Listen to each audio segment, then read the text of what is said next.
Welcome, everybody, the ones that are here in the hall and everybody that is listening online.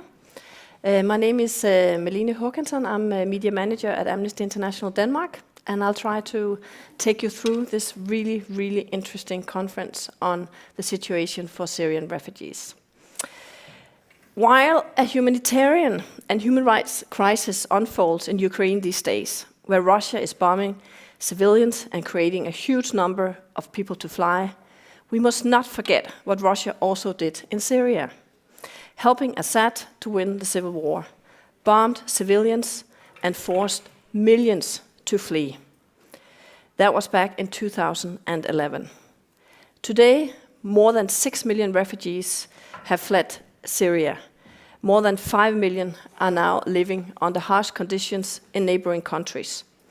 1.5 million refugees remain displaced in Lebanon, accounting for nearly a quarter of Lebanon's total population, which makes it the highest proportion of refugees anywhere in the world. There are more than 3 million Syrian refugees in Turkey. And in Denmark, in small Denmark, we have only 31,000 Syrian refugees.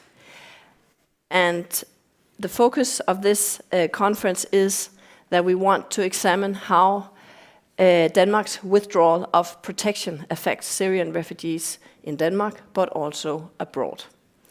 So first, I'd like to welcome everybody here at the panel and also online. First, we'll hear from Haya Atassi from Syrian Association for Citizens' Dignity, and you are the media manager. Maybe if you can make a short introduction of what your organization does. Thank you very much. Good morning, everyone. My name is Haya Atassi, and I am the media manager at the Syrian Association for Citizens' Dignity, SACD. And I am a displaced Syrian myself. The association is a grassroots popular movement established to promote, protect, and secure the rights of Syrian refugees and internally displaced people wherever they are. We at SACD are against any form of forced or premature return of refugees and IDPs, given that nowhere in Syria is safe at this point in time.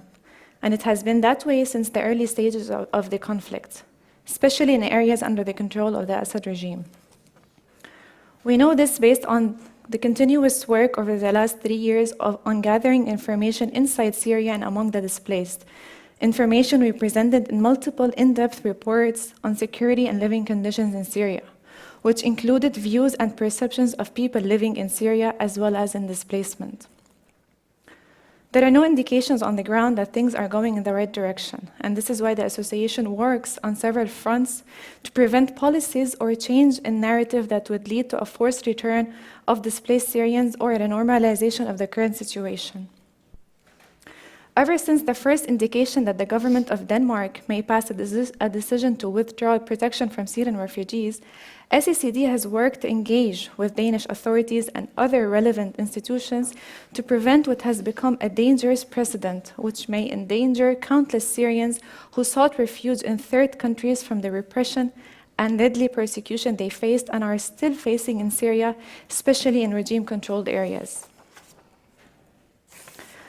Minister of Immigration and Integration Matthias Tesfaye, in his correspondence with SACD, has failed to adequately justify their decision to withdraw protection of Syrian refugees or answer some of the key questions on the policy which has placed Denmark among the countries that are exerting pressure on Syrian refugees to return to what is an unsafe and potentially deadly situation in Assad-held areas of Syria.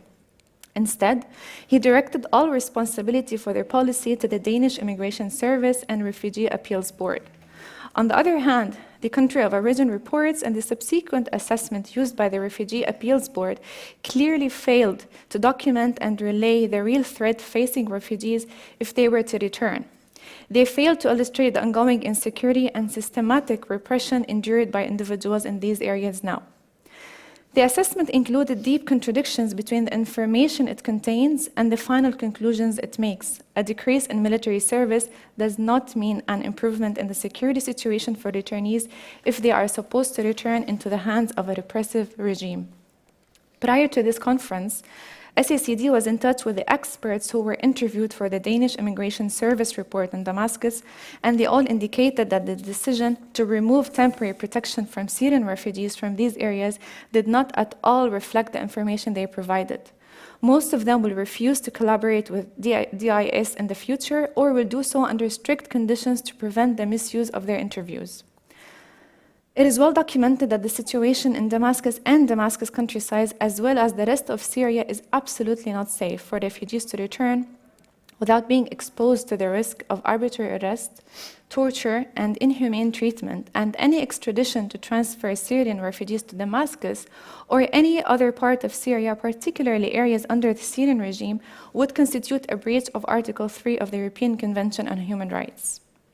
To illustrate this point, allow me to quote several paragraphs only from the January and February reports from the Syrian Network for Human Rights on arbitrary arrest and enforced disappearances in Damascus and its suburbs, which are seen as safe to return by Denmark's authorities. I'm quoting, "We recorded random incidents of arrest of citizens in Damascus suburbs governorate, with most occurring during campaigns of mass raids and arrests, which we believe were based on malicious security reports issued due to the targeted individuals' opposition to the Syrian regime. In addition, we documented arrests carried out by the regime's security services of civilians who had previously been released from regime detention centers, with these arrests being carried out with the aim of materially extorting the families of detainees.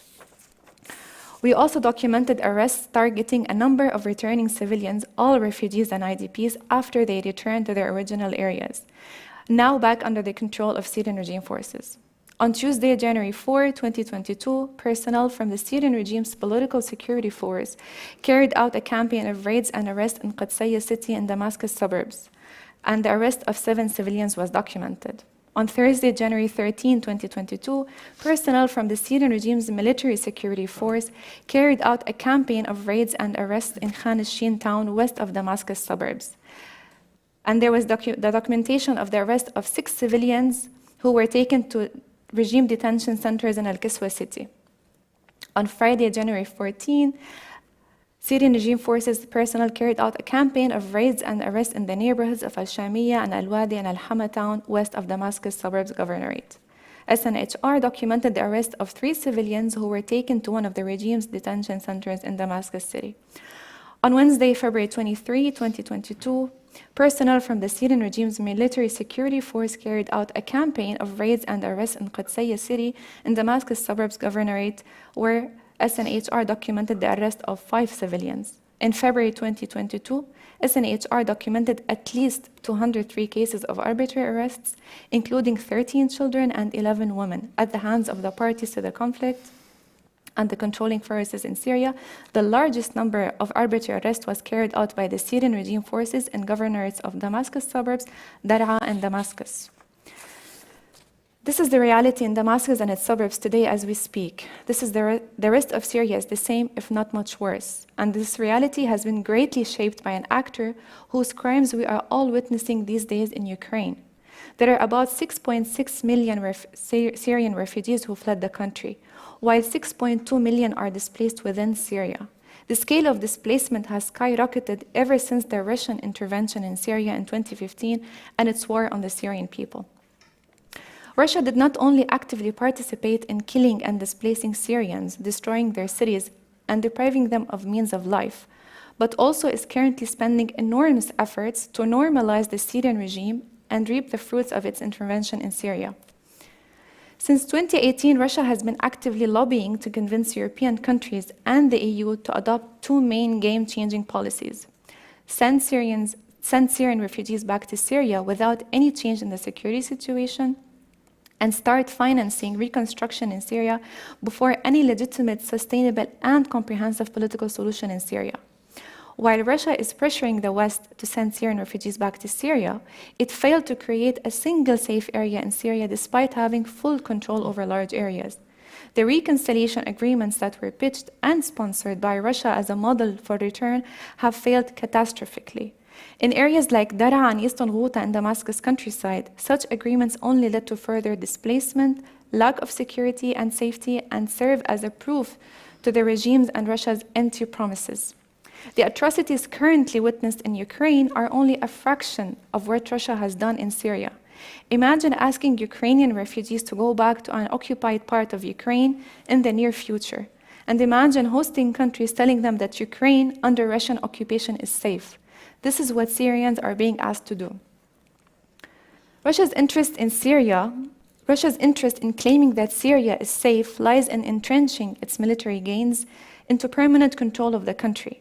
Russia keeps hosting conferences on refugee return in Damascus, the last one in July 2021.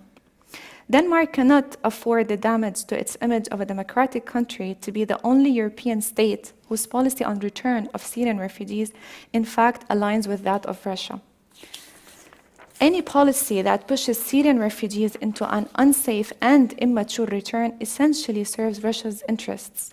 Sending Syrians back to the current Syria will only contribute to further violence, instability, and an increase in displacement rates, as more than 67% of people who were forced to return to date have stated that they will attempt to leave again at first opportunity, yet this time permanently. Denmark and other European countries hosting Syrian refugees must be well aware of the implications of such policies of premature return, which not only threaten the lives of Syrians, but also will have ramifications that will reverberate on the region and Europe as well, and will threaten any hope of peace and stability. The irresponsible policy to strip Syrian refugees from protection and put them in a situation that forces them to return acts as a dangerous precedent to refugee hosting countries like Lebanon, Turkey, Jordan, and potentially other European countries. We believe that it is unacceptable for a country like Denmark to try to solve the refugee issue based on internal politics and inaccurate assessments, resulting in policies that violate human rights, are in direct violation of EU regulations and interests and align with Russia's interests, rather than advocating as an active European member for an EU position to promote for a truly safe environment in Syria with a comprehensive political solution to ensure a safe, voluntary, and dignified return for refugees. We stress that neither the Syrian regime nor Russia can be guarantors of any peace or security in Syria. This fact must be well accepted. The main drivers of displacement cannot be part of any safe environment in Syria. The international community, especially refugee hosting countries, must work towards achieving a comprehensive political solution under a safe environment in Syria that guarantees the safe, dignified, and voluntary return of Syrians, and to use available diplomatic and economic leverage to do that. The situation in Ukraine showed us that such leverage exists and can be used when there is a political will. If the world would have listened to Syrians years ago, if the world would have taken Russia's crimes against humanity and war crimes committed in Syria seriously, maybe we could have prevented the disastrous situation we have today in Ukraine. Let's not repeat the same mistake again. Let's not cave into what Russia and other oppressive regimes want. Europe cannot appease murderous Russian and Syrian regimes. Denmark's policies cannot serve Russia's agenda in Syria and cannot be the cause of more suffering to Syrians. Thank you. Thank you.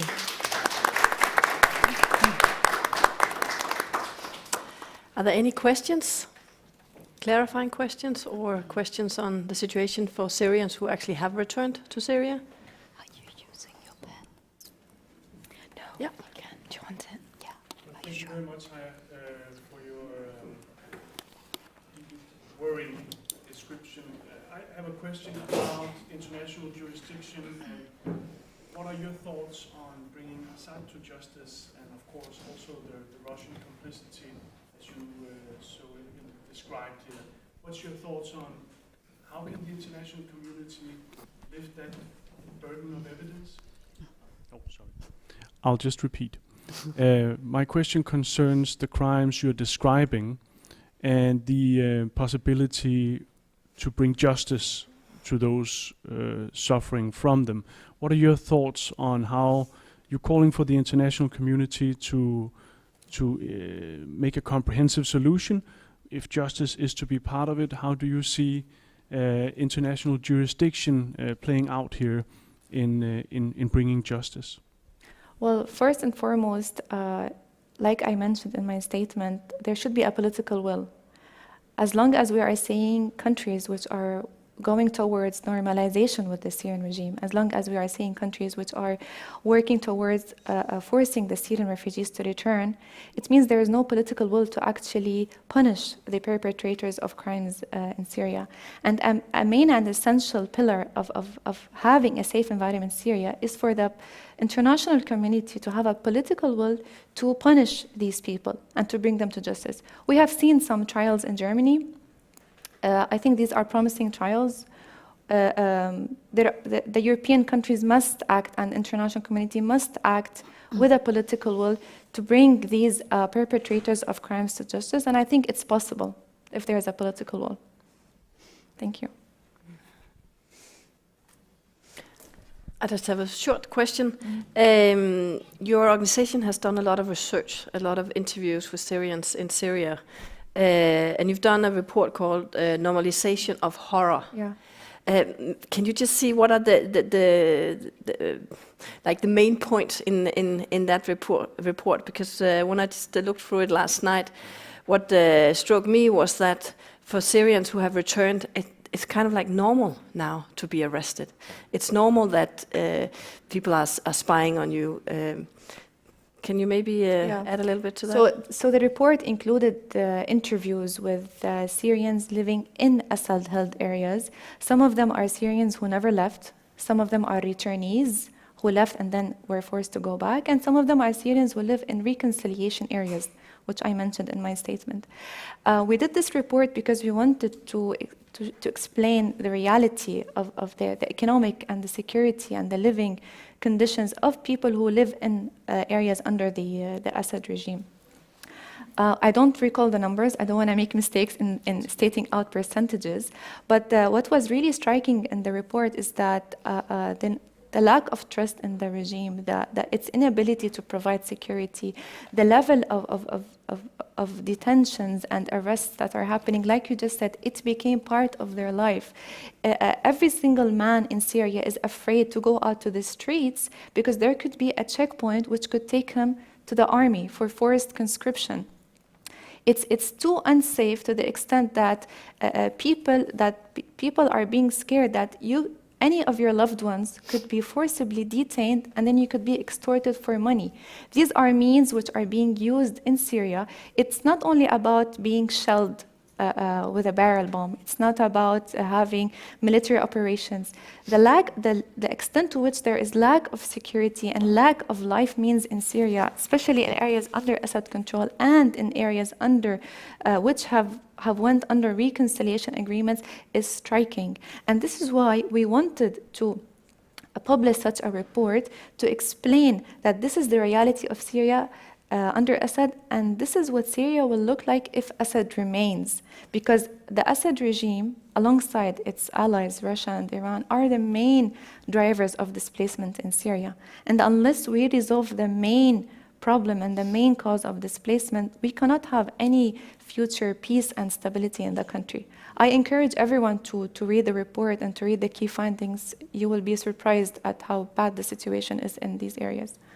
Thank you. Thank you. And now let's welcome Nadine Keshin, who are with us from Beirut in Lebanon, and you are with us online.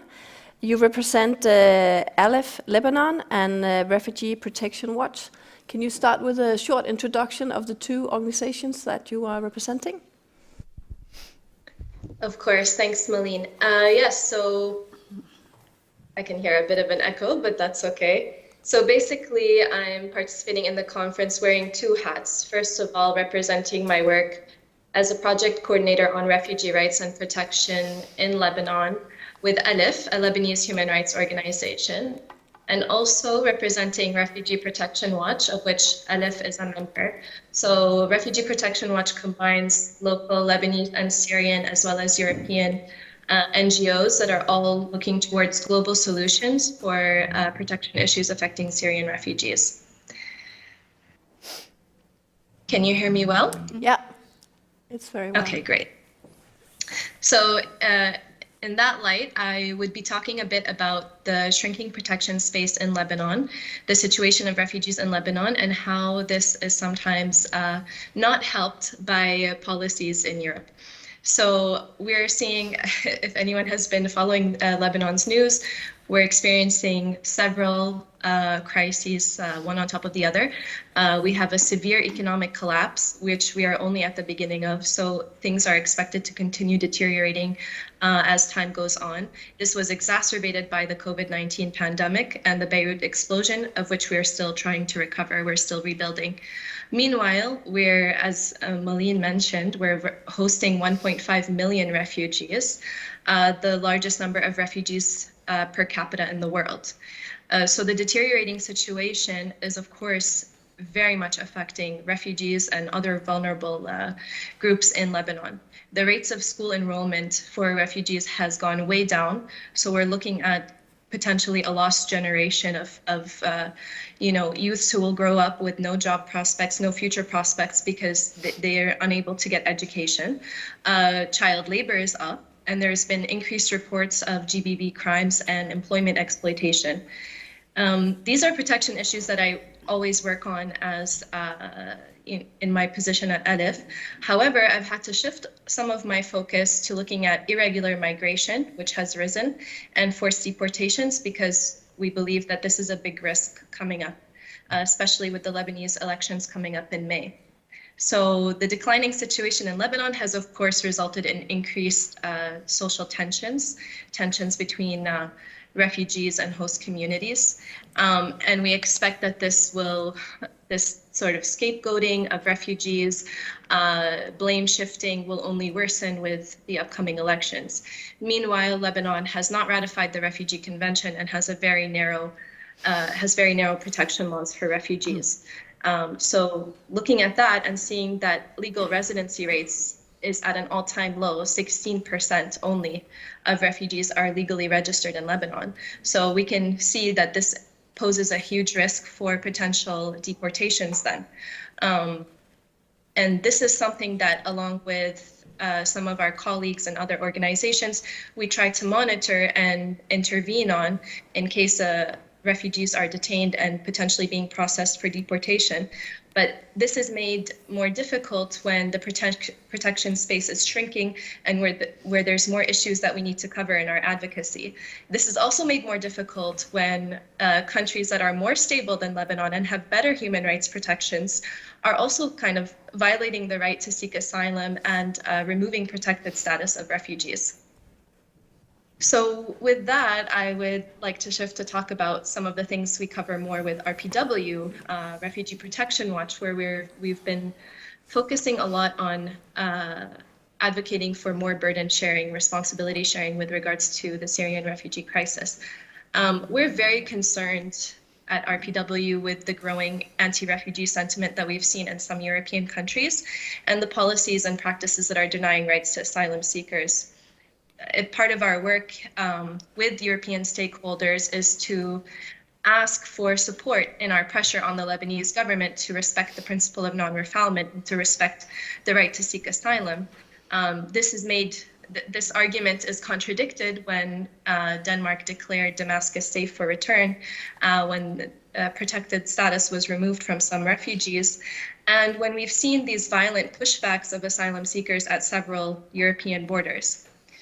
We've also been very disappointed with the very low rates of resettlement. Over the past couple of years, only about 10,000 Syrian refugees have been resettled since 2020. So that's about 1% of the Syrian asylum population in Lebanon. So that's really dismal. So of course, this lack of responsibility sharing goes against the spirit of the Refugee Convention, to which Denmark and many other European countries are a party. The Refugee Convention highlights the need for international cooperation around refugee crises so that the burden doesn't fall too heavy on certain countries. In other words, it envisioned a situation where a potential conflict could result in a large influx of refugees, which could in turn destabilize neighboring refugee hosting countries. So to avoid this, the convention calls for international cooperation and burden sharing, but unfortunately, we have not seen this cooperation to the extent necessary to maintain stability in Lebanon. So this shrinking protection space in the region and the lack of prospects for a dignified return to Syria or a dignified future in another country has led to a rise in irregular migration, as well as to premature returns to Syria.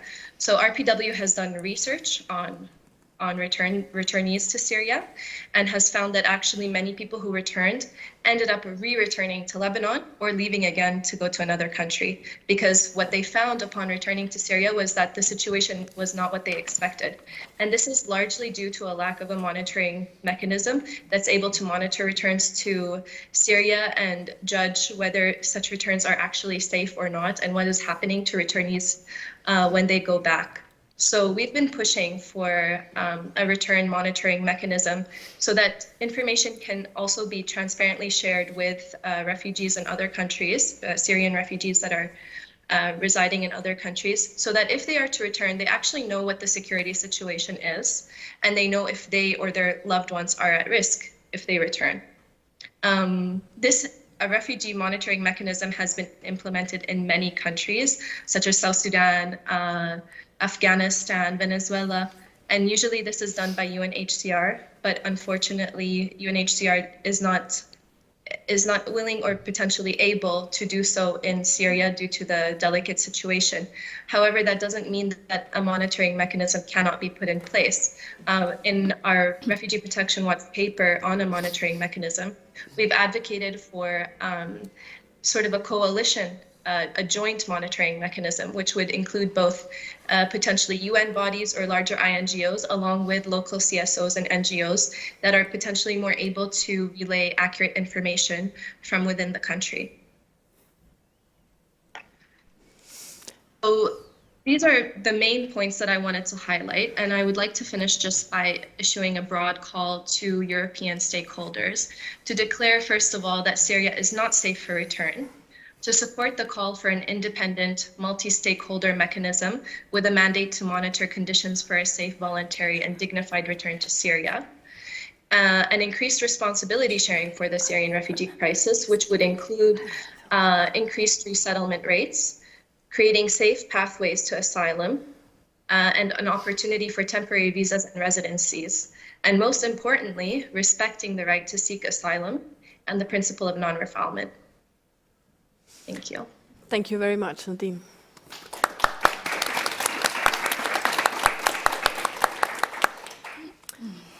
Are there any clarifying questions or questions on Syrian refugees in Lebanon? Yeah. Just hold on, we'll get the microphone.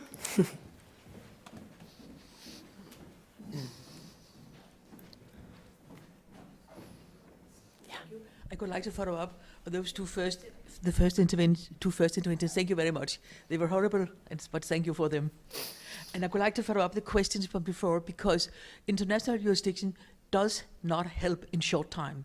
It's good in the long term, but not in the short time. As you also mentioned, that it's a political will, it's a political questions that we support the Syrian going back, and also to wake up the Danish authorities that we don't send Syrian back just in the situation just now, wherever we send them. So it's so important, and this conference is so important to wake up the Ministry of Alien.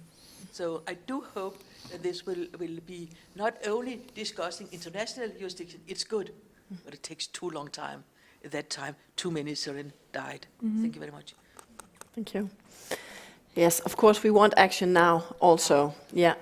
I just have a question for you, Nadine. I'm just wondering, how has the Lebanese authorities, reacted to the Danish policies towards Syrian refugees?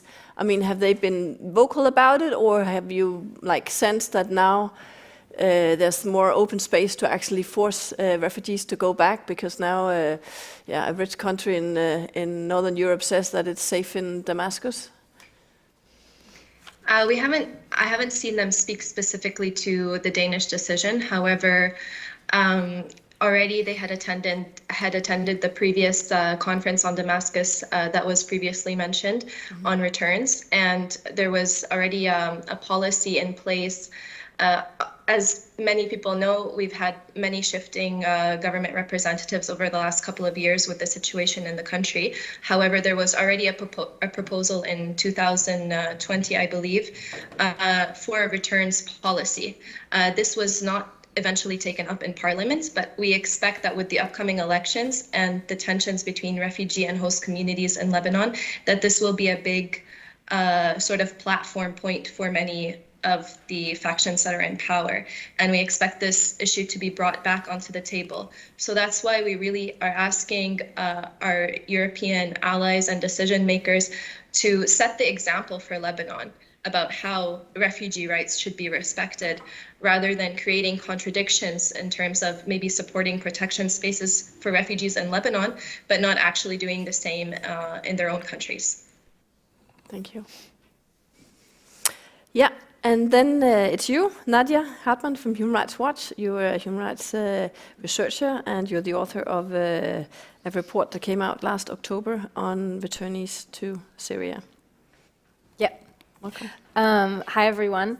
So my name's Nadia. I work for Human Rights Watch in the Refugee and Migrant Rights Division. I'm going to repeat probably a lot of what Haya and Nadine have already said, but maybe that will add more evidence. So yeah, I was living in Beirut up until December of last year. And we focused on what happened to Syrian refugees who returned from Lebanon and Jordan. I mean, one of the reasons why we focused on Lebanon and Jordan is because I was living there in Lebanon, and I thought I could travel to Jordan as well, but the pandemic stopped that. But, you know, our findings are applicable everywhere. A lot of the questions I get asked is, you know, is there a difference between Syrian refugees that return from the Middle East, from the region, and those from Europe? And there is not. You know, refugees, the diaspora outside Syria, the treatment is, you know, is not going to fall into a different category because people return from Europe. So the findings of our report of what happened to people who returned from Lebanon and Jordan is applicable also to decision makers and policy makers here. I just wanted to say that at the outset. So one of the reasons why we decided to do this report is because I used to be the head of protection for Syrian refugees in Lebanon for a humanitarian organization. And, you know, as Nadine was saying, Lebanon is a really difficult place for Syrian refugees. And in the last, I'd say, 3 to 5 years, it's really clamped down on making it a hostile place for Syrian refugees to stay and wanting them to go back.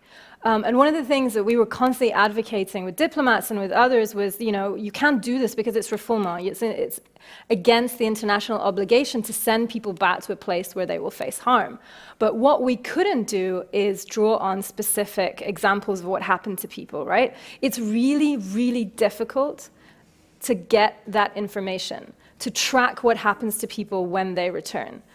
Because people inside Syria are under surveillance, are extremely scared and rightly paranoid in terms of telling people outside, you know, the reality of the security situation. And that just is, you know, we know anecdotally, but getting that kind of hard case evidence is difficult. But we decided to do the same, and our colleagues at Amnesty also, around a similar time, published a similar report. And we talked to 65 Syrian refugees or their family members, because unfortunately some of the cases involve people who died. But 65 cases of Syrian refugees that returned from Lebanon and Jordan, the countries that have the highest per capita population of refugees in the world, and that means Syrian refugees in both contexts. We looked at why people returned. It's important to point out for our research, you know, I wouldn't call them voluntary returns in the context of Lebanon. You know, when you don't have legal residency, when you're not allowed to move, when you live in housing that is inadequate beyond any standard, and, you know, you're constantly faced with harassment, you know, the threat of detention and deportation, which is provided for now in Lebanese law, it's not a voluntary return, right? But we would call those it's a coercive environment in Lebanon. But everyone we spoke to still made the decision to return. And in Jordan, the context is somewhat different. It's definitely not coercive like Lebanon, but there are other pressures. So we asked people why they decided to leave. And invariably, people said because they wanted to try and see what the situation was like back in Syria, to reclaim their lands, to see if they could build a life back home, which is completely understandable and is underpinned by the international law obligation or right to return.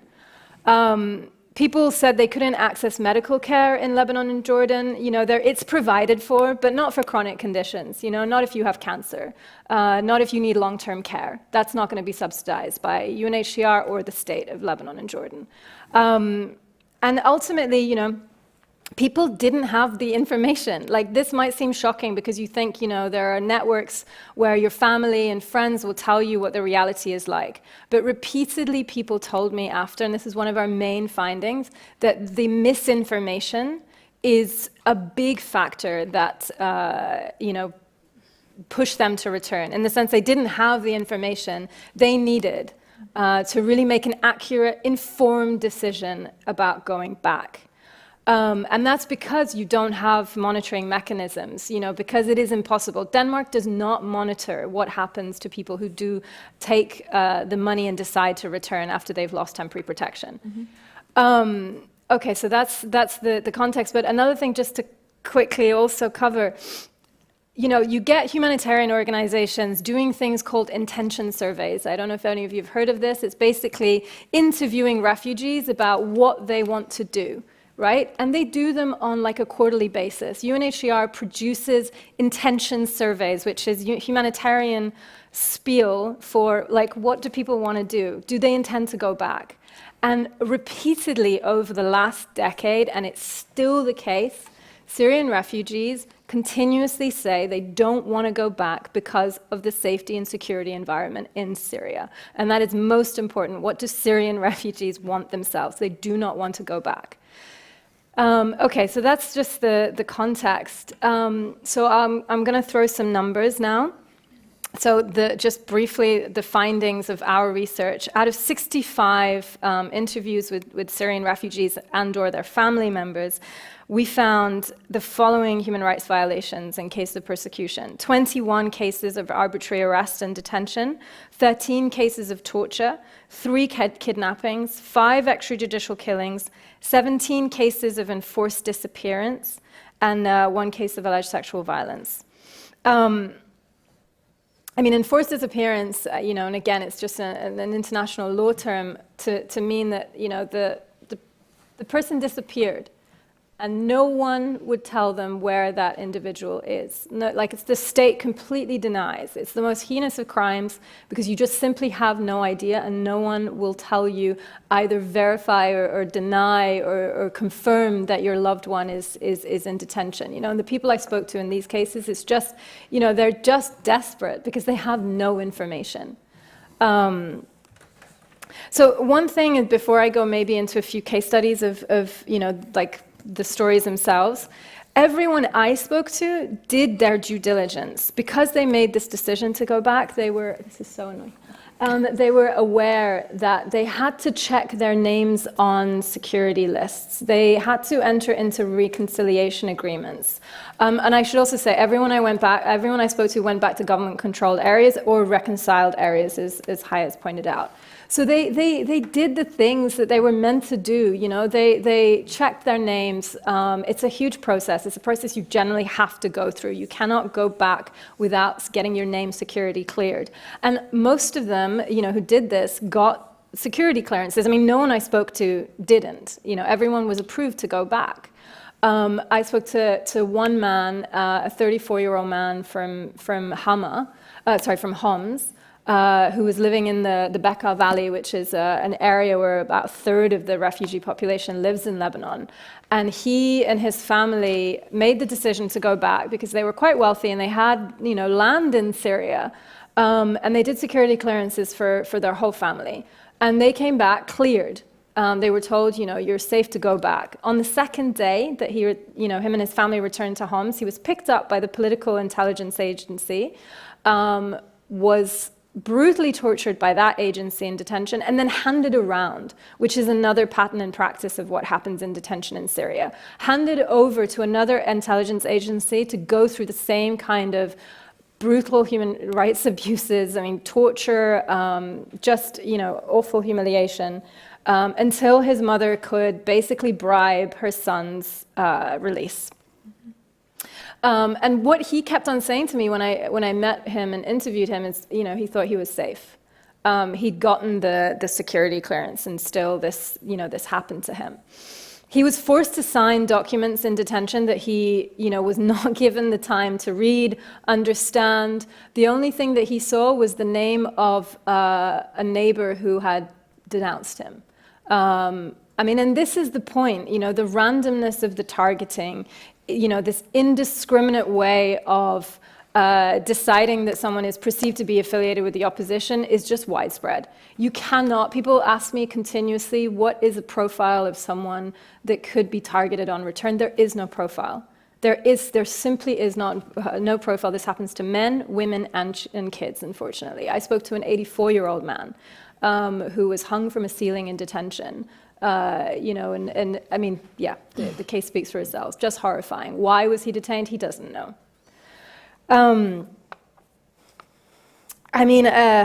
You have these exemptions in Syria that, a lot of, I hear a lot about, there are amnesty laws for military conscription. There are exemptions. Maybe, it'll be an environment where people can go back and they won't expect to be arrested by the army. I want to give you a case of one man who was of military age, but he is an amputee because he'd lost his leg in the war before he fled to Jordan. And when he returned, he was told by the military office in his hometown that he was exempted from military service because he has one leg. But he was told to go to Damascus to get an official certificate. So he went to Damascus, and he was stopped at a checkpoint. It was a military security checkpoint. And they humiliated him. They insulted him. They said, why haven't you gone to the army? And he showed the document. They ripped up the document. And then they took him to a detention center, and he was also tortured until randomly 6 months later, he was released in the middle of a market in Damascus and managed to make his way home. So most of the relatives of the people, this category of people I said were disappeared, tried to get information by paying people. The cases of bribery and extortion that we documented are numerous. There is a practice now of paying senior officials to try to get information about loved ones. Sometimes that information comes back, sometimes that information is correct. Invariably, it is not. But people will do anything, of course, and especially in an environment where the Syrian pound has massively depreciated. There's high, inflation. It is an extremely expensive practice. But I spoke to people who are just selling off everything they can to try to get information from loved ones. And then finally, one of, I guess, another major finding is even when people who returned didn't experience a human rights abuse or case of persecution, they struggled to survive. The economic circumstance and situation in Syria is devastating. People return back to homes that were either partially or totally destroyed, looted, like everything gone, like wires, windows, and they were forced sometimes to pay the bills for houses they hadn't lived in for the last 8 years. They stood in lines for bread for hours on end. They tried to get the one bus per week, to access another area. But again, terrified of crossing checkpoints. But our call is also to not prematurely force returns just because of the humanitarian situation, because people cannot live a life of dignity right now inside Syria, and that needs to be recognized, as well as the fact that the safety and security environment is just simply not there. We had many recommendations, and yeah, maybe we can send you a link to the report, to the Syrian government, to the Lebanese government, to the Jordanian government, to any refugee host country, so Denmark as well, And it's basically that it is not safe to return to all parts of Syria, and to not force returns at this time. Thanks. Thank you. Thank you, Nadia, for this horrible and horrific insight to what the situation is actually like back in Syria. Are there any clarifying questions? No. Then I'd like to introduce Lisa Blinkenberg.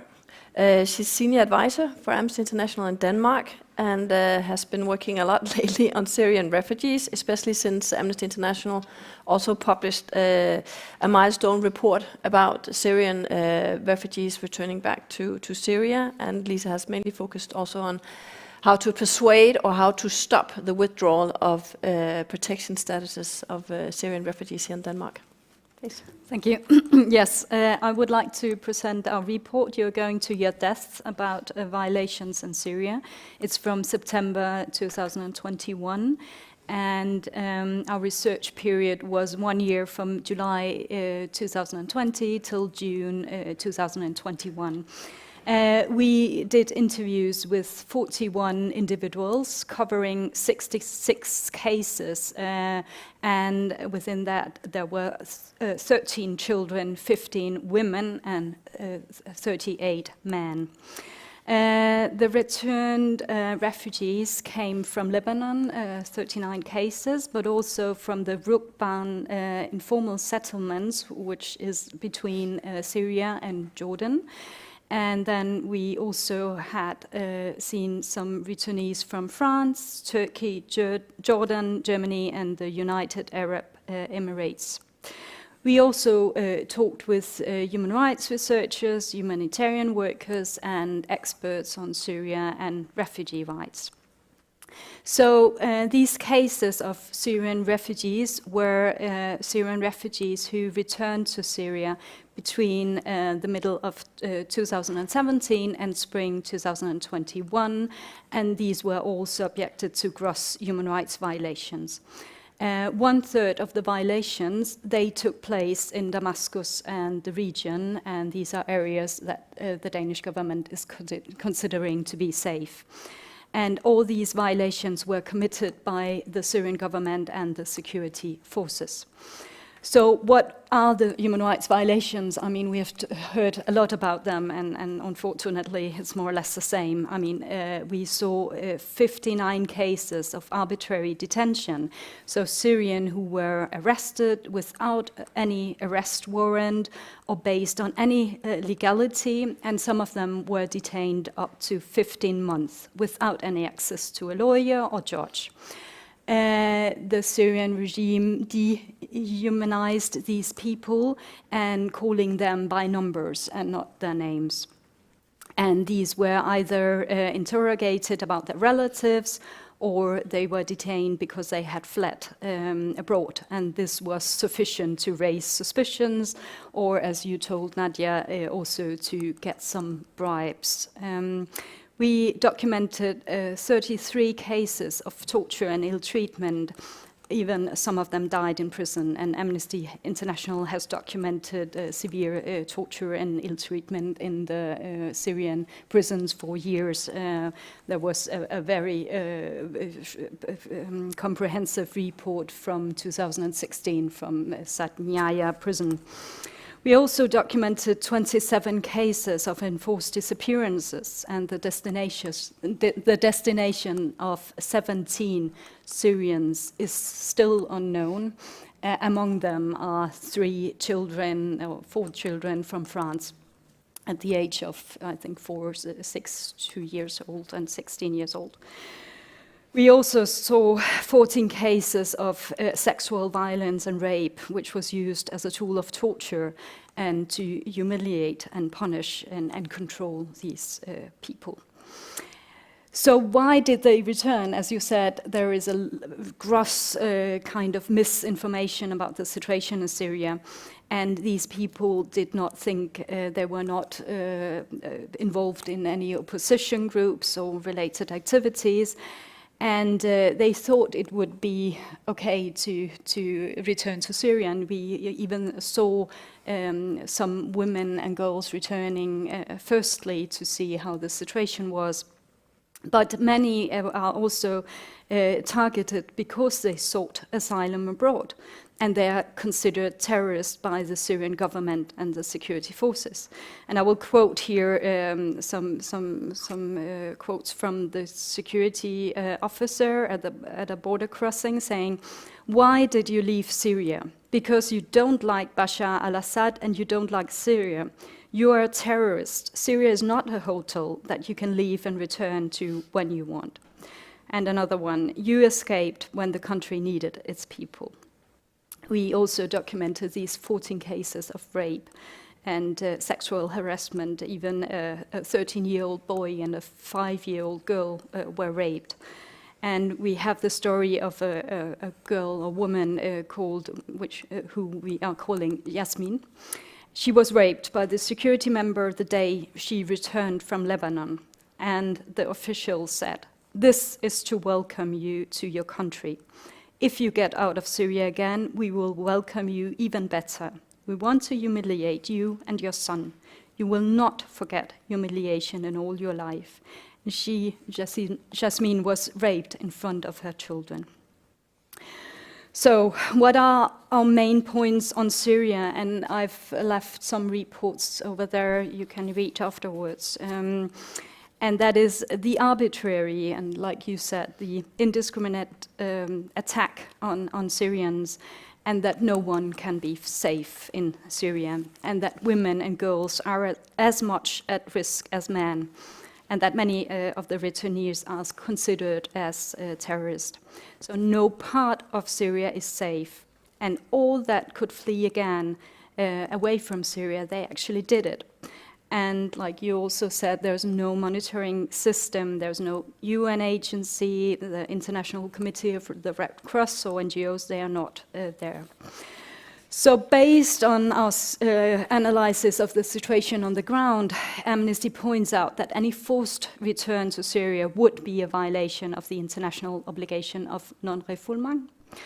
So what is Denmark doing? I mean, you are going to tell us more about that. And Denmark does not have any forced returns right now, but they are laying strong pressure on Syrians to return.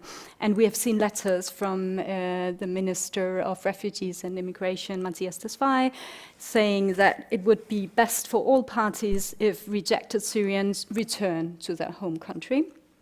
And at the same time, it's kind of a paradox. Denmark is saying that Denmark, the Danish government, will refrain from actions that will be interpreted as normalization of the relation with the Syrian regime. So since December 2019, Denmark has considered Damascus and the region to be safe, and we have seen hundreds of Syrians who have had their protection status revoked. Michaela will talk more about that. And there was a report from the Danish Immigration Service back in 2019, which was highly criticized. There has been other reports, one from October 2021, and we did criticize that as well. There's a letter in English if you want to see over there. So it is also a kind of paradox, because we have a low figure of on numbers of Syrian refugees in Denmark, and even though they need to go back, and now we see the whole situation with Ukrainians in Denmark, and they will have access to all kinds of rights. And it's really creating fear among Syrians, and they can risk remaining in Danish return centers for years without being able to access the health system or education or work. So our main calls are that all Syrians in Denmark should still be protected and have a dignified protection where they have access to all kinds of rights, and that the Danish government should not lay any pressure on Syrians to return. So that's all from me. Thank you, Lisa.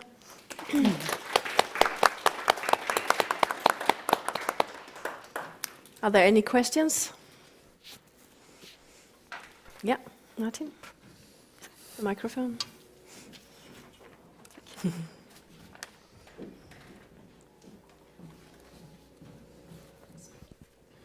Yes, Lisa, I have a question for you. If you could just continue your train of thought into the recent report from the Danish Immigration Service that came after the Amnesty report, where they referred both to the Human Rights Watch report and to the Amnesty report. But could you explain Amnesty's perspective on that very silently released report from the Immigration Service?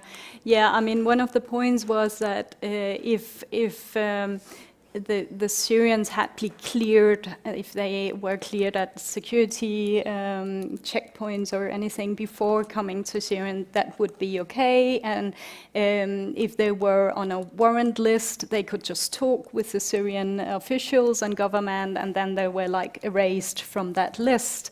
And then one of the sources were the Syrian embassy and in Stockholm and other Syrian officials, which cannot be seen as neutral. So again, the use of sources and also like in the summary they are writing, okay, violations may occur.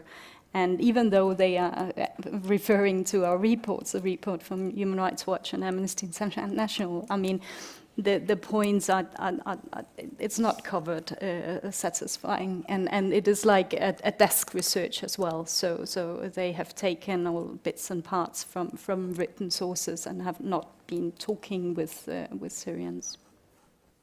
But you can see there's a short letter as well, 3 pages over there. Yeah, there's a question over there. Hi, Lisa. Hi. My question is about the Danish internal politics, as you mentioned very, very briefly, because we know that, as you're telling us, it seems like a kind of Trump-ish rhetorics about the whole Syrians, like that we can be cleared and get back and all that. So what can we do, or what do you do at Amnesty? What are your thoughts about actually changing what really impacts the Danish politician is the interior or domestic policies in Denmark? We have so many parties voting for this agenda right now. That's why it's being enforced. And I understand that we are all humanitarians sitting in here, and we can all agree that this is not acceptable. But what can we do on a political spectrum to actually change it? Because obviously they do not care about Human Rights Watch. They do not care about what you're telling them from Amnesty. What is the next to-do list on your policies to change that? That's a very good question. I mean, as Malena said, we have trying to work on this for a year at least, and we had an international press release. We also had an international urgent action, and we had over 95,000 signatures from all around the world, and we handed them over to the Mathias Tesfaye in December. We also were present at the Danish Parliament, where 14 parliamentarians heard about the findings. We also had a meeting with the Danish Minister of Refugees. I think it's very important to keep on going, to keep on documenting, and maybe also to make the link now to the situation in Ukraine.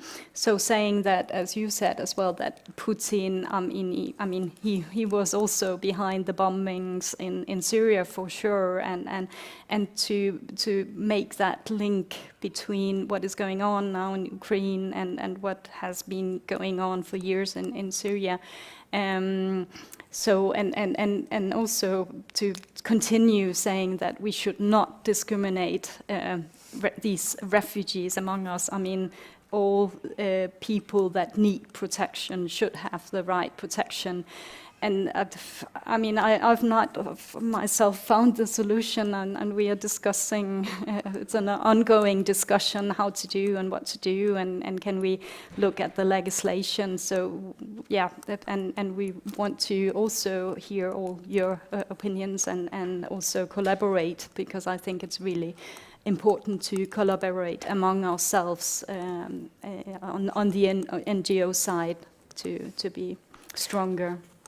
Maybe you, Martin Lemberg Pedersen, who is heading the policy unit in Amnesty, can elaborate a bit, because of course at Amnesty we're also looking at the situation unfolding now in Ukraine and how we can actually use that situation to actually say that if you really want, like Denmark or Europe, if you really want to help refugees, we can. Because what we're seeing now is, I mean, it's great. There's so much help. Everybody wants to help the Ukrainian refugees. We want them to work. We even have some Danish politicians saying that, yeah, they should not go through this really, really heavy asylum system we have in Denmark. Okay, but maybe you can elaborate a bit, because we're also really focusing on what's happening at the EU at the same time. Yeah, yes. And thank you, Raifa, for your question. The first detail which Lisa has also, and a lot of activists in Amnesty has also been doing, just to make the quick link here, is to do local activism. So there was the municipality election in Denmark, where Amnesty activists and local groups tried to reach out to local politicians. This is based on the analysis that there is a rupture between national politics and local politics, and that it might be easier actually to reach local politicians and the party association, thereby the link into parliament.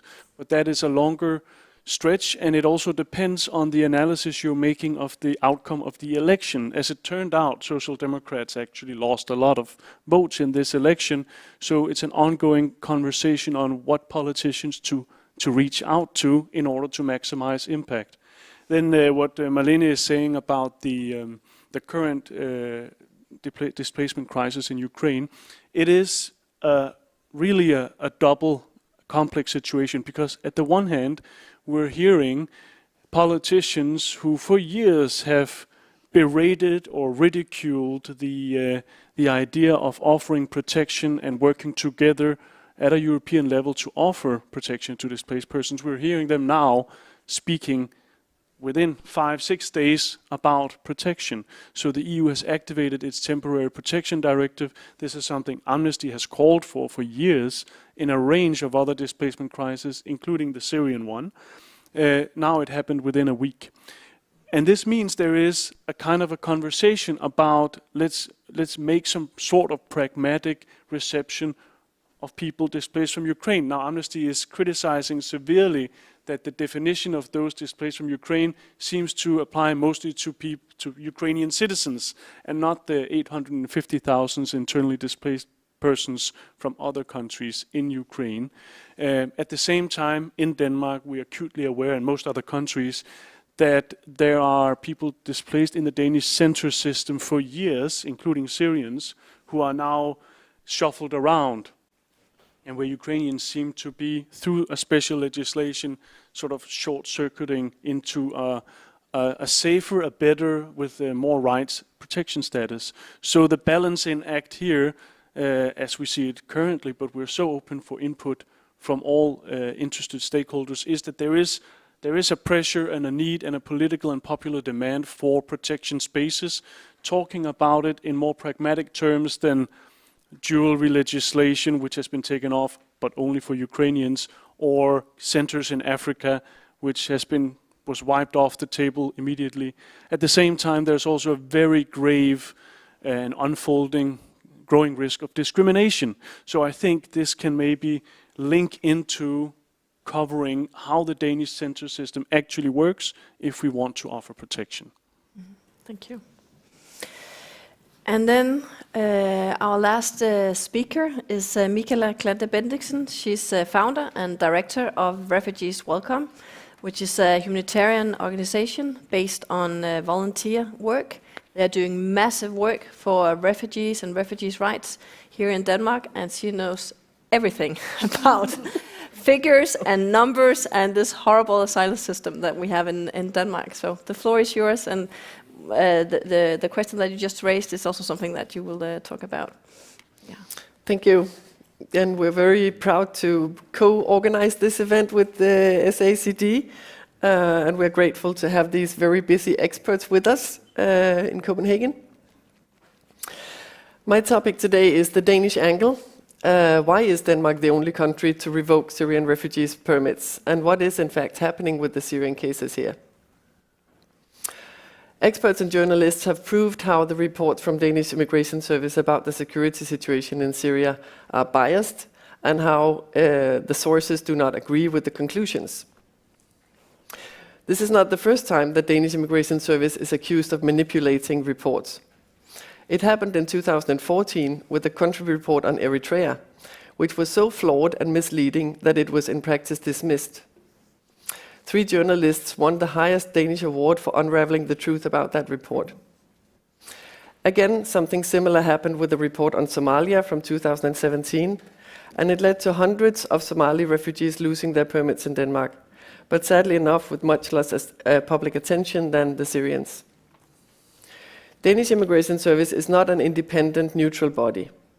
It falls directly under the Minister of Immigration and Integration, which has led an increasingly hostile policy on refugees for the last 20 years during changing governments. Denmark has taken a leading role in Europe, trying to make the country as unattractive for asylum seekers as possible, and it's working. We are now receiving the lowest numbers since we started counting 40 years ago. The present government has announced a goal of 0 asylum seekers in Denmark, presenting a plan to move all asylum case processing to some African country that might accept to do it for the right price. But this story goes back to 2015, when the number of Syrian refugees arriving in Europe rose very suddenly and caused a panic reaction. The government decided to introduce a new status, Article 7.3 in the Danish legislation, for war refugees without a personal story of persecution, similar to the kind of refugees we see coming from Ukraine now. But compared to other kinds of refugees, these ones had limited rights to family unification, and the permit could be revoked even if slight security improvements occurred in the home country. And this is the main reason for the conference today. In 2016, another important thing happened in Danish asylum law. The Refugee Appeals Board has always been a very strange construction in the Danish legal system. The board has the final word in an asylum case without access to the courts or even the ombudsman. Now the government decided to cut down the 5 members of the board to only 3, arguing that the member appointed by Danish Refugee Council was incompetent, representing the asylum seekers indirectly. Since then, the 3 members of the board have been a judge, a lawyer appointed by the Danish Lawyers Association, and an employee from the Ministry of Immigration and Integration. In other words, the 3 decision makers are 2 neutral persons and 1 directly working for the minister who has a goal of 0 refugees. This construction is not acceptable in a rule of law perspective. However, when Immigration Service started revoking Syrian permits, 2/3 of the decisions were overturned by the Refugee Appeals Board and were granted individual asylum status. This happened in spite of the structural political influence and in spite of the board still referring to Immigration Service's misleading reports, simply based on personal information which came out when the person was represented by a lawyer. So far, out of the 600 who initially lost their permits, only 100 have lost them finally. And many of those cases have been reopened afterwards, or people have left by themselves. At this moment, there is not a single Syrian in the Danish deportation camps. Denmark has no diplomatic relations with the Assad regime, so forced deportations may never be possible. It's not a coincidence that Denmark is the only country to withdraw protection for Syrians. It's a consequence of a policy designed to scare refugees away. But the 31,000 Syrian refugees in Denmark are all sleeping badly now, even if only a few % of them are actually at risk of losing their permits. Another thing which created the present situation is the fact that all Syrians are still here on temporary permits, up for extension every 2 years. And attachment to Denmark is not really considered until you reach a stay of 10 years. Syrians who happen to end up in one of our neighbor countries in 2015 all have permanent stay or even citizenship by now. Let me finish by giving you a typical example of these Syrian cases in Denmark, one which has even been described in international media. Faisa came to Denmark with her father in 2014, when she was only a teenager. Her father's case was hastily decided back then. He never filled out the asylum form, and the summary of this interview was never translated to him as the procedure would normally dictate. It never came out that he had been imprisoned and tortured in Syria because he was never asked about it. But he still got the individual convention status due to military service. Faisa, however, only got the general protection status. And coming from Damascus, Immigration Service revoked her permit to stay in Denmark last year. But because her story came out in several media, where she criticized the Assad regime for their brutal conduct, she was granted asylum by the appeals board for bringing herself at personal risk by speaking out in public. The same thing happened to several others. She can now finish her education as a nurse, and she can be sure to find a job, as there is an urgent need for trained employees within the health sector in Denmark. This story illustrates several aspects of the Danish policy.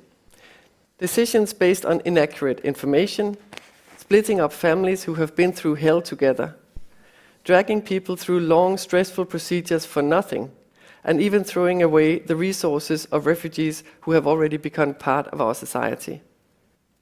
Thank you for listening.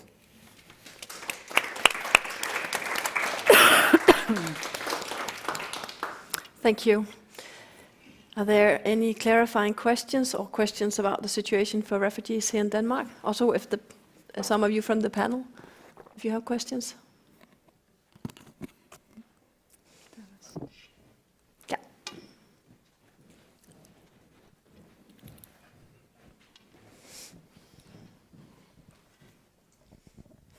Thank you for the presentation. I would like to hear what are your main calls to the Danish government about the Syrian refugees and also to the other part.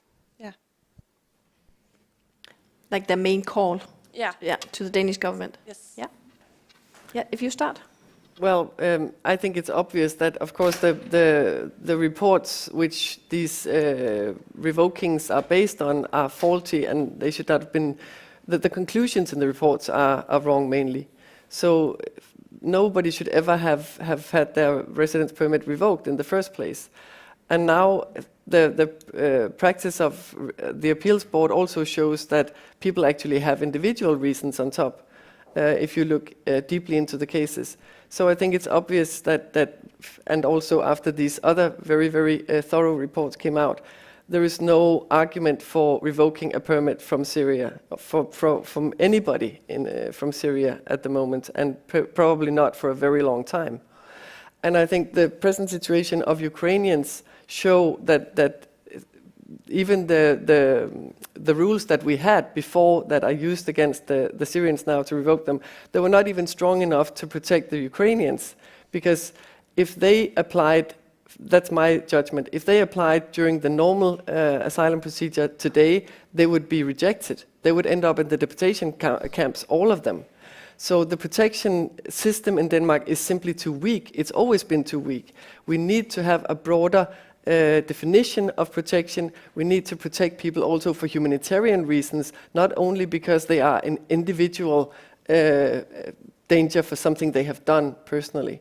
So I think the situation of the Ukrainians actually illustrates how crazy the policy against the Syrians have been all along. Now they're trying to make things better, but they're doing it as a special law to make special rules for only the Ukrainians. They're not considering to change the general rules, which have been so wrong for such a long time. So I really hope that this will be the first step of some changes, but I doubt it. And Lisa? Yes, we agree, and saying that Syrians should still have protection in Denmark until the situation in Syria has stabilized and Assad has been brought to justice, and we have seen this. Yeah. But I know, Lita and Nadia, I mean, you've been touring the Danish authorities with these massive reports telling the truth about the horrible security situation in Syria. How did the authorities receive that truth and all that evidence that you did? They thanked us for our hard work. That's what they said. I mean, they received the reports, and I mean, literally, that's what they said. They thanked us. But you know, I mean, it's clear to me that there's no willingness to revisit the decision on Damascus and Damascus countryside. I think really important now is to watch what happens to other areas inside Syria. I am sure that the Danish Immigration Service is looking at other areas to designate safe. And you know, what we can do is put pressure to stop that. You know, Human Rights Watch was one of the organizations that was interviewed by the Country of Information Office. It's a difficult question whether we would do that again. You know, I mean, of course, as a human rights organization that documents, you know, and fact finds like Amnesty, we want to put, you know, and all the, you know, the NGOs that appear on this panel have this information. But do we want to be complicit in another designation? You know, what do we want to have to issue another letter saying, you know, this is not what our interviews, you know, demonstrated? I think it's really important to really put pressure and to raise awareness that other areas are being considered right now. But I really don't think that Damascus and Damascus countryside is going to be redesignated, although that is obviously our call. But then it's also, well, interesting, now we're not inside the politicians' heads, but it's also interesting what you're saying, that there are no Syrian refugees right now at any of these return centers. So why is that? Has the pressure actually worked? No, it hasn't. It's not because of the pressure. It's because of the system, the not very good, strong legal system, but still the legal system. And the focus was mainly on scaring people away, of sending an image, of sending a message, and creating an image of Denmark as a very tough country for refugees. But it's not working in the end because the security situation is simply too bad, no matter how you put it. And you, Haya, what would you like to say to the Danish government? Other than agreeing with everyone, I would like to assert that we cannot compartmentalize safety in Syria. We cannot say, we cannot do an assessment for an area over the other. All of Syria is not safe. There is no safe environment in Syria. And this is why we cannot start any conversation about sending Syrians back to any area in Syria. This is something very important if we are going to send a message to the Danish government. Thank you. And you, Nadine?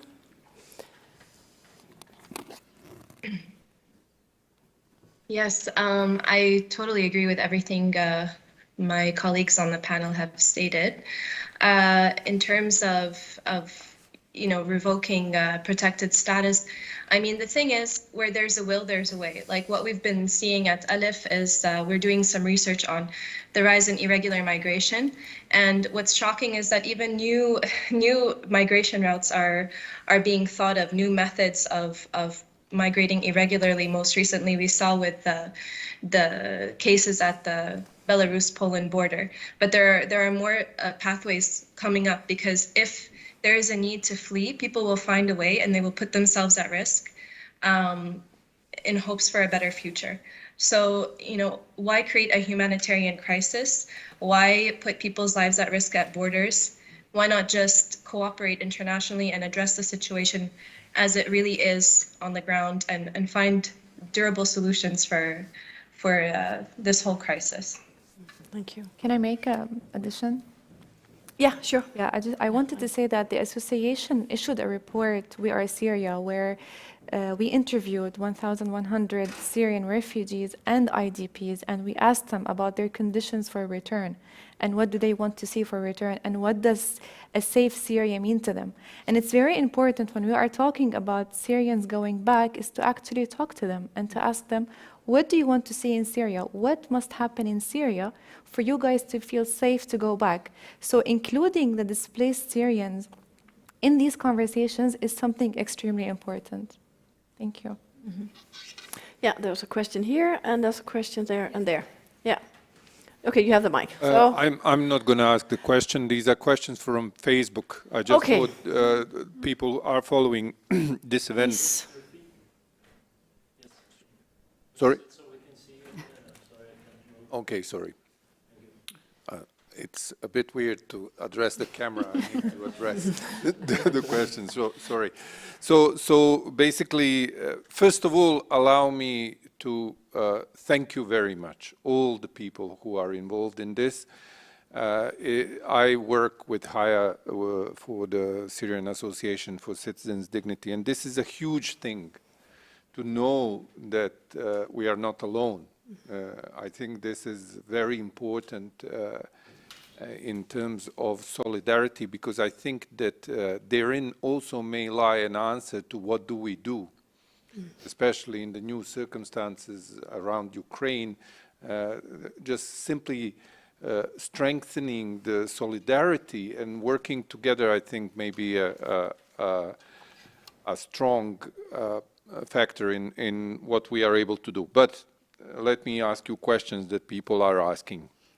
So we have a question, and this is for the two colleagues from Denmark.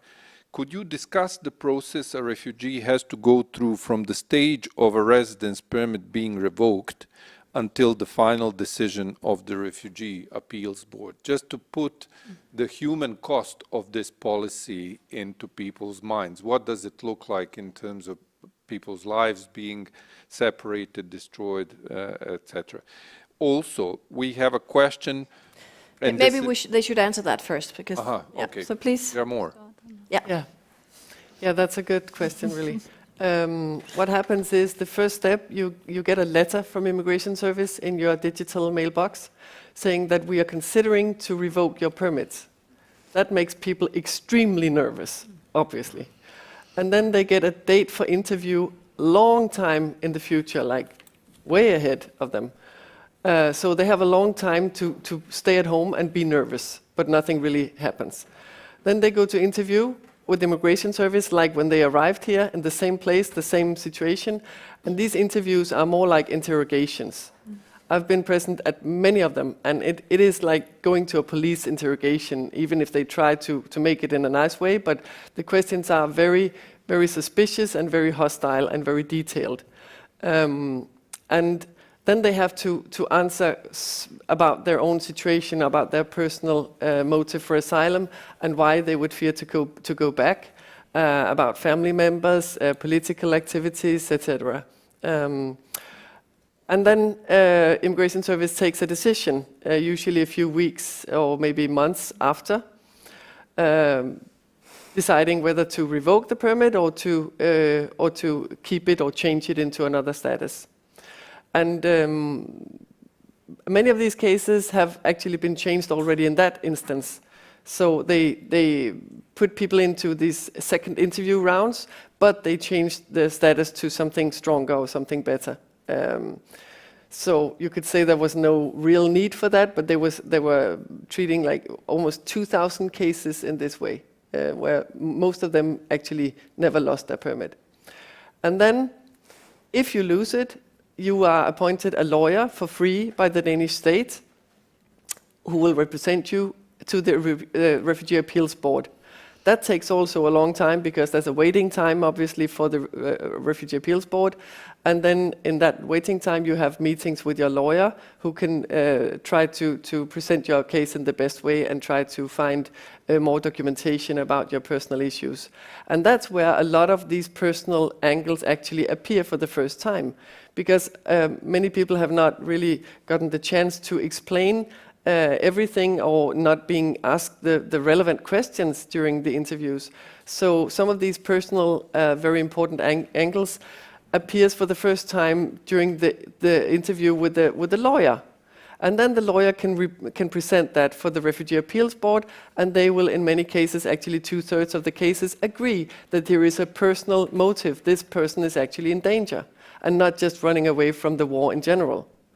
So in a way, the whole procedure illustrates how the procedure is weak in itself, because the end of the decisions, they prove that the first decision might actually be flawed, or at least inaccurate, or not considering everything in the case.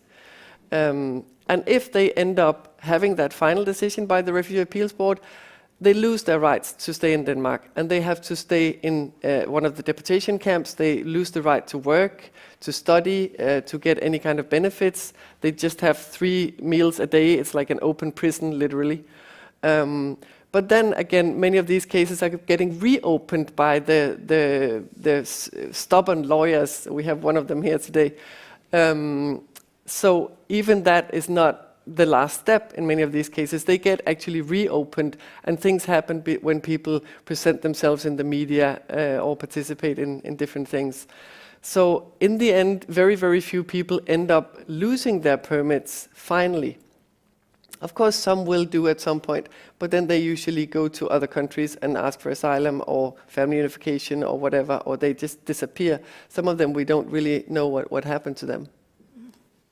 A few more questions? Can I just- sure. Yeah, and the last time I checked, like 1 month ago, we saw 40 Syrians at these return centers, but as you mentioned... They're not there.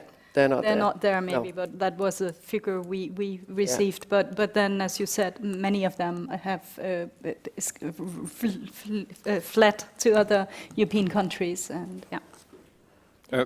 The next question is about the role of UNHCR, and it is both in Denmark. What is UNHCR doing in Denmark to address the policy, if anything, but also maybe for Haya and Nadia more about the generally role of UNHCR in informing refugees about the conditions in Syria, because the point of them not being informed about the reality was raised. So perhaps maybe first Denmark and then more generally. Do you want to ask? I don't know whether there is a representative here from UNHCR, but yeah, I mean, it's difficult to talk about the assessment of what they're doing here in Denmark. I mean, I've met them at meetings and so on, but I don't want to describe what they are doing. But what are they doing in Syria, and what are they have letters to the Danish? They have been addressing the Danish government directly, and really insisted on keeping up the protection of all Syrians, and also they have been recommending Denmark to dismiss these limitations of this 7.3 status, to align it with the other kinds of statuses. In their views, they have pointed out to the Danish government many times that a refugee is a refugee. Everybody needs a stable and durable solution, and we should give people 5 years of stay instead of 2 years or 1 year, and we should not consider revoking permits at such a weak, with these very, very weak arguments and facts that they base them on. But in Syria and Lebanon, what is their role there? We have written a lot on our website, you guys can check it out, about the misleading role of the UNHCR in promoting return, and especially on their social media accounts, visits by the chief. Filippo Grandi had a visit to Eastern Ghouta where he was meeting with families who returned and providing misleading information that the situation is safe for return, that people can return. We condemned the participation of the UNHCR in such misleading messages, because we believe that sending people these signs is implying to them that it is safe for you to return at the time when it's not. So we continuously, and in many of the articles we've written, we called upon the UNHCR to first update their protection thresholds, second, provide accurate information on the actual security situation in Syria, and third, and most importantly, to follow up with the people, because I think the Nadia and the others mentioned here that they don't know what happens to the people after they return. It's not enough for you to talk about return and to promote return. It's very important to tell Syrians what happens to them if they return, and we believe that the UNHCR is not actually fulfilling this responsibility. And you, Nadine, I'm sure you have been working a lot with UNHCR. Sorry, it just takes a minute to unmute. No, not really. I mean, one of the issues that we have as a local NGO is a bit the opacity around the role of UNHCR and to what extent they're able to respond to, say, cases of refugees who have been detained and maybe processed for deportation. And this is what we've discussed as well with RPW and the monitoring paper, which is that normally it is UNHCR that takes on the returns monitoring role and would inform displaced persons about the situation in country. But for whatever reason, it doesn't seem that they're able to take on that role. This is why we need another solution, because as Haya said, we need to make sure that refugees are indeed aware of the situation that they would be returning to and whether or not they will be safe. Thank you. Yeah. Maybe just two more. Yes, and then we have over here. There are. I'm very happy to see such engagement on Facebook, but maybe to give a chance to people here. So I think it's a general question to everybody. Are you also engaged in advocacy with politicians in the EU Parliament as a way to put pressure on Danish politicians? This comes from Marie Juel Pettersen. In terms of our political advocacy, are we targeting EU parliamentarians, and should we be? Yeah. Lisa? Yes, we have, and Matthias Tesfaye, he had to present his findings and recommendations to the session of LIBE recently at the European Parliament. So yeah, we have been, I mean, we have sections all over the world who are laying kind of pressure towards the European parliamentarians as well. Yeah.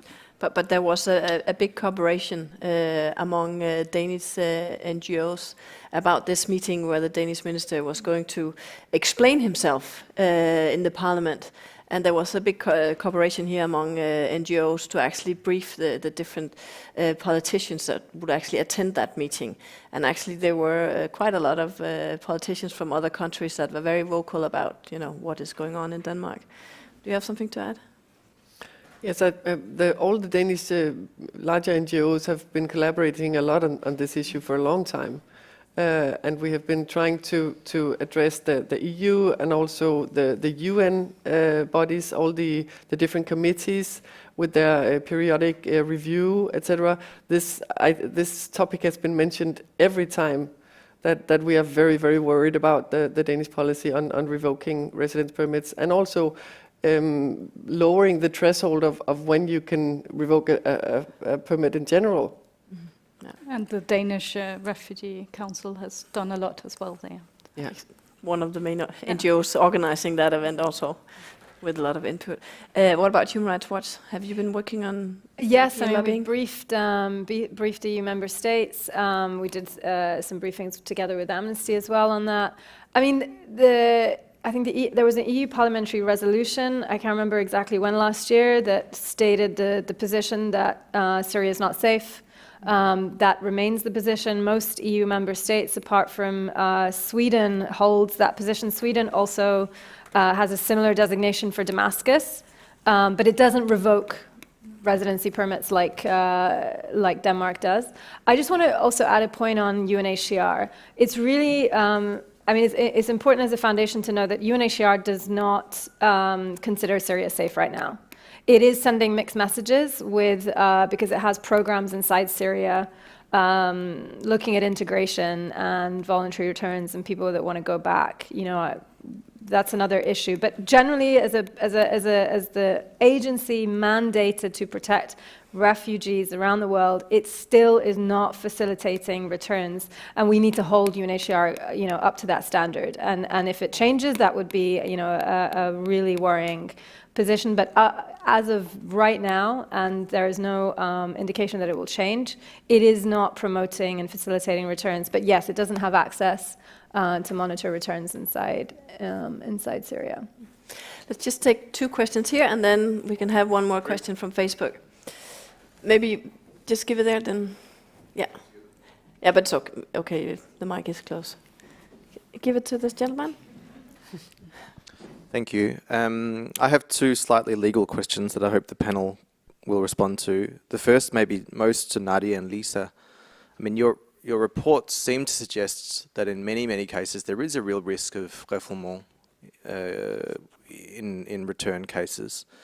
So my question is, at least for some specific profiles, perhaps, such as women and girls, my question is, are Amnesty and Human Rights Watch considering or supporting strategic litigation in this area with respect to Article 3 and the situation in Syria? And my second question is probably best for Mikola, but that relates to cessation standards, which you've touched on briefly. But I think a really significant legal issue here is that, of course, we're not talking about convention refugees being subject to revocation. Convention refugees require fundamental, stable and durable changes in the country of origin, whereas those with temporary protection status, of course, only require serious, fragile and unpredictable situations. So my question to all of you, but perhaps especially Mikola, is there any momentum for legislative change in this area to raise the bar from that very minimum protection threshold? Thank you. Want to go first? It's a really good question. We don't do strategic litigation at Human Rights Watch. We don't do cases. We hope that our report is used in wherever is relevant to support positions. There is a threshold definition between temporary protection and convention protection. You know, I think that's the tricky thing here in Denmark. You know, Denmark isn't getting rid of refugee status for Syrian refugees. It's revoking temporary protection, and temporary protection is subsidiary. It's complementary. It's meant to be there in a case where someone doesn't have asylum protection, right? And it can be revoked and it can be removed. It's just that, you know, our position is in this situation, it doesn't make sense. I mean, a question of whether, you know, that the definition could be challenged is, you know, probably for Danish colleagues. But it is important to note in this context that people who don't, I mean, you know, I'm sure you well know this, people who don't qualify anymore for temporary protection do have the right to get better protection as a refugee. It's just that what is the point in going through all that? You know, and like the whole context doesn't justify the ordeal, frankly. Do you have something to add, Lisa? Yeah, and if you need to have your residence permit revoked, then the change has to be durable and fundamental. And we are not saying that all will be subjected to violence if returned to Syria, but we are saying that the risk is so high that, and there is a really high risk that they will be subject to torture and violence and death, which is Article 3. And therefore they should still have the protection status. Mikola, do you have anything to add?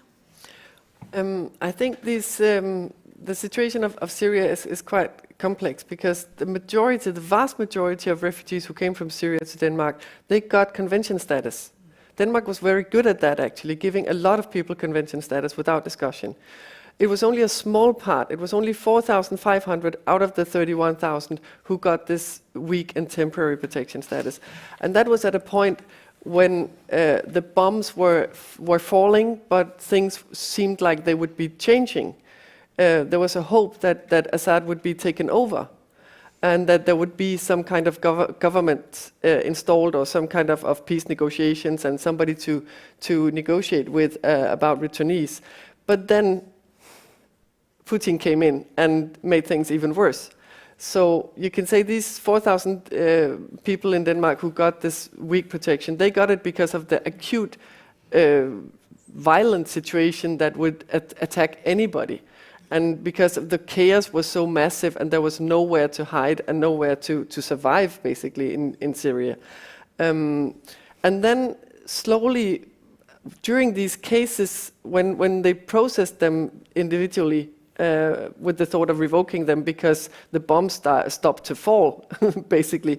Then the picture changed because it came out that people actually had individual reasons for not going back because they were being returned to the dictator that they had fled from. And because of his the reason why it's peaceful now, seen from outside, is because he's in total power. So the situation has changed in Syria during their stay. So their situation is very different now from what it was when they came.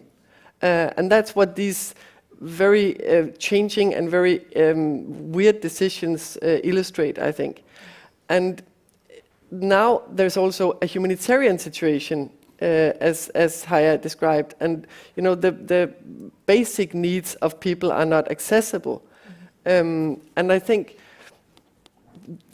this has to be addressed somehow. We have to make some kind of protection status which is meant for this kind of situation, because that's what we see with Ukraine also.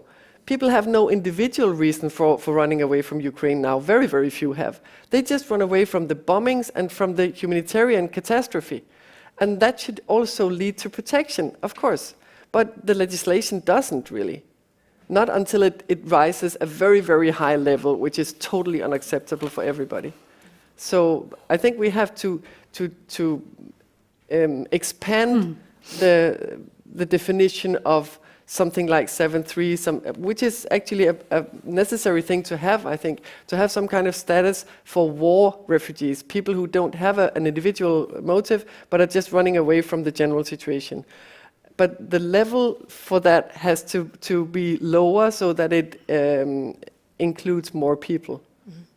Thank you. I think if you just have a follow-up, and then the last question from here, and then we'll have to wrap it up. Yes.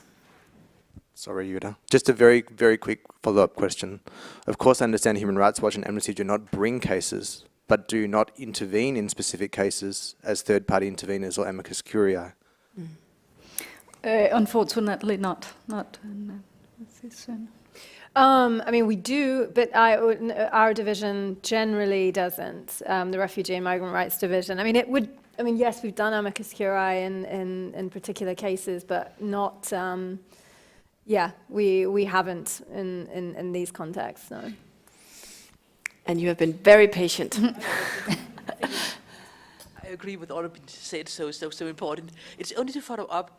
You were a long time ago talking about reports, and I think as a practice, and I'm a lawyer, that it's so important that we get the report quick as possible, as many as possible. It's the only way of trying to persuade, for example, the Refugee Board of Appeals. So therefore, we need it from you, like specifically all your foreigners, the foreign organizations. So even they do skim the report, we other can study them, and then we can point out the main points. So please continue with that. So even it takes time and nobody really read it, we read it, and then we can use it. And the other thing, and also all what Michaela said, I completely agree. So I don't repeat. But what I could like to know much about, our minister always said, oh, it's so wonderful because 170, about that person, have gone back to Syria by their own. But I'm pretty sure that's maybe somebody where they have a very old parent and they are very ill or something like that. I could like, and please some of the organizations, to get a report about why did they go back? So because they did not go back because they loved it, because maybe they missed their country too much and they missed their family too much.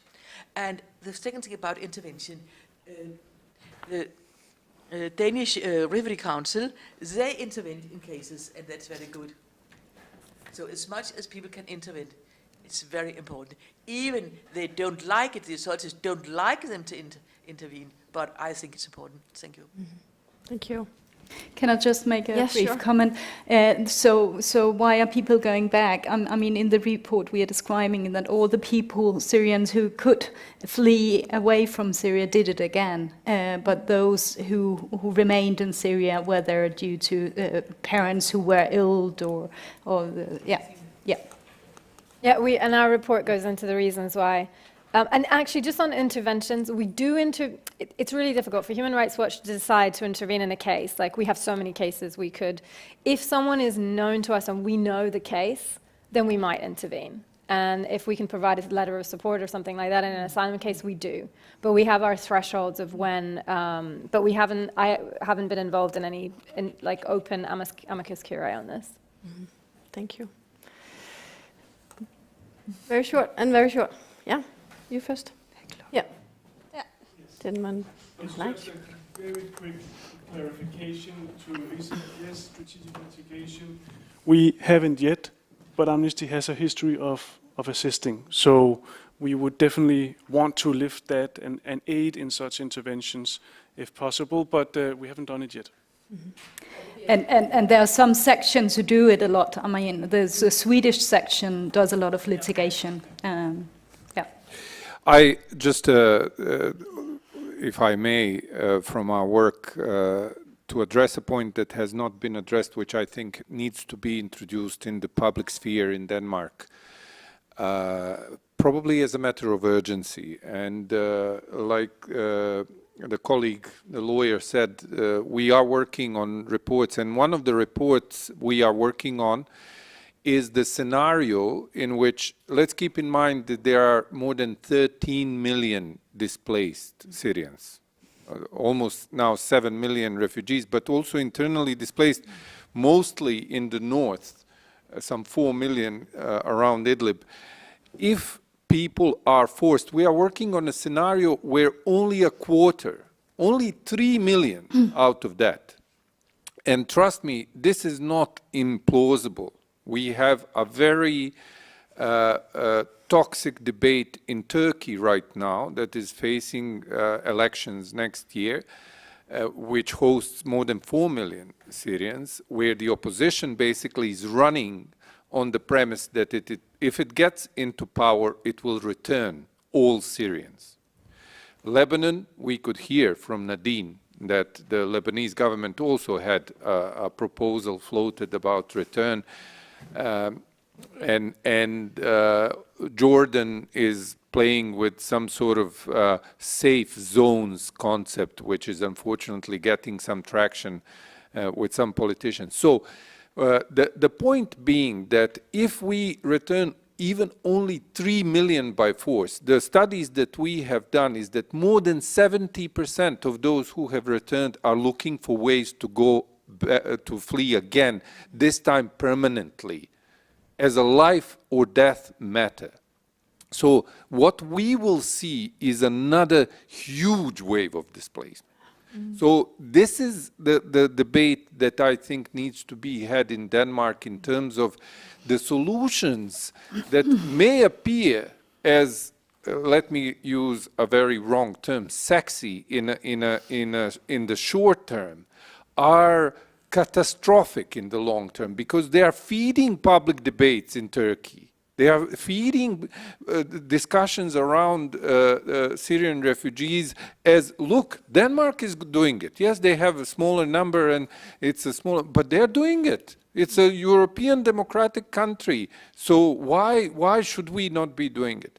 So it's a very important issue to introduce in the public debate in Denmark. Consequences, long-term consequences of this policy. The last question, I'm sorry that I took the time, but I think it is important. It comes from Julun Eka Jafferson, and I'm sorry for the pronunciation. What can students in Denmark and common Danes do in terms of grassroots support of these rejected refugees? What can others do while the politicians play their games? And I'll finish on that. Thank you for the very good question. Let's take a quick round on that. Let's start in Lebanon.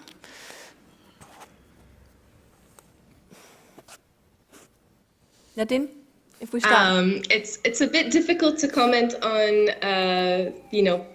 advocacy spaces in other countries, but of course, like usually politicians respond to popular will. So I think making sure it's obvious and clear where many people stand, or hopefully the majority of people stand, to push that you want to be a country that is respecting all of these rights and that is setting the standard for others. I think that goes a long way, whether it's petitions or protests or letter writing, etc. Mm-hmm. And you, Haya, in what way can ordinary Danes actually support the case of Syrian refugees? I think it's very important that the Danish politicians understand that the Danish people or the majority do not support these types of policies. So when it comes to advocacy, when it comes to voting, when it comes to local elections or voting out these types of political parties, this is where the Danish people's role comes in. For the politicians to feel accountable to these people, and that our people are against these policies. And to be honest, I mean, I personally believe that a huge extent of this decision by Denmark's government has political motives behind. And once these politicians understand that the people who vote for us do not support these types of policies which we are adopting, then there's no point of moving forward with them. So I think that's it. Yeah, I mean, more of the same. I mean, I've seen some pretty impressive protests here. Get involved in protests, get involved in local activism, get out on the streets, write to your MP. Yeah, take action. Yeah, I agree. And then also to get hold of the right holders themselves. I mean, Syrians, and fortunately we have seen many Syrians out in the media, and we have had the support as well of a really extraordinary guy, Mahmoud, a young guy who, and then his parents actually got, of their residence permits were not revoked. It happened last Friday. So yeah, I think... Yeah, I agree, Haya, that I don't think the majority of the Danish population actually supports this policy. There was a survey also recently saying that actually 73%, I think it was, of the voters for the government, for the Social Democrats, they were against their own government's policy when it came to Syrians. And we have seen huge protests in Denmark actually defending the Syrians. There was one day where we had 25 demonstrations in 25 different cities in Denmark on the same day in the same time, just to protect the Syria with the headline, "Syria is not safe." And many of them, as you mentioned, Lisa, many of them have been presenting their stories in the media. And I think the normal people who are not really interested in this subject and doesn't know how it works, they get really shocked and very surprised when they hear that you can separate a family. Like take a girl like Faiza and take her away from her father. They came together. They've been together always. How can you separate a young girl from her father and keep him here? It doesn't make sense. And also some of these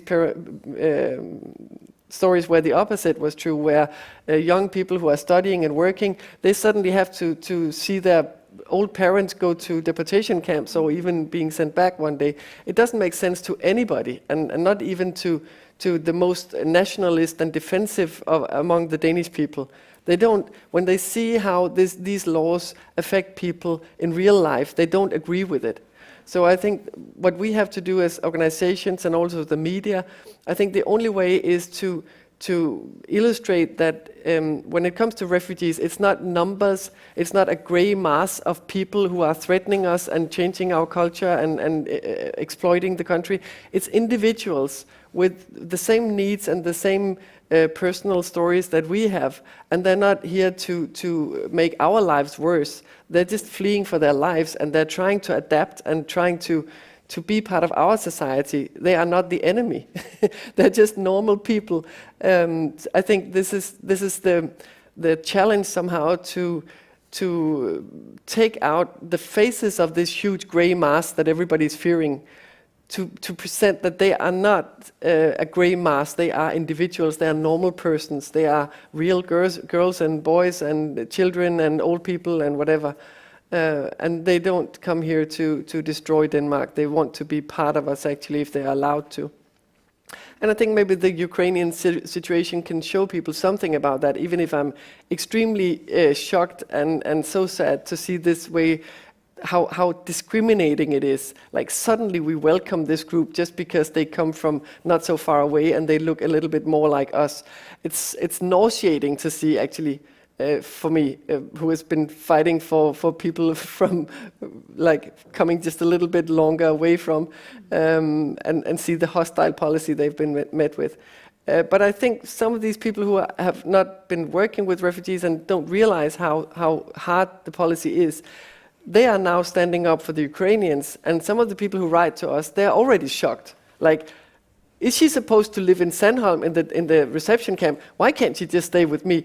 Well, we have rules, people have to stay in asylum camps.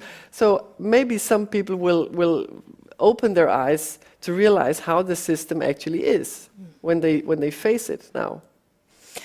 And on that note, I think we should close this really, really interesting debate and discussions. And I'd like to thank you so much, all the panelists. Actually, I tried to take notes because then I want to wrap it up, but we have covered so many areas. There are so many things that we need to do, that we are doing.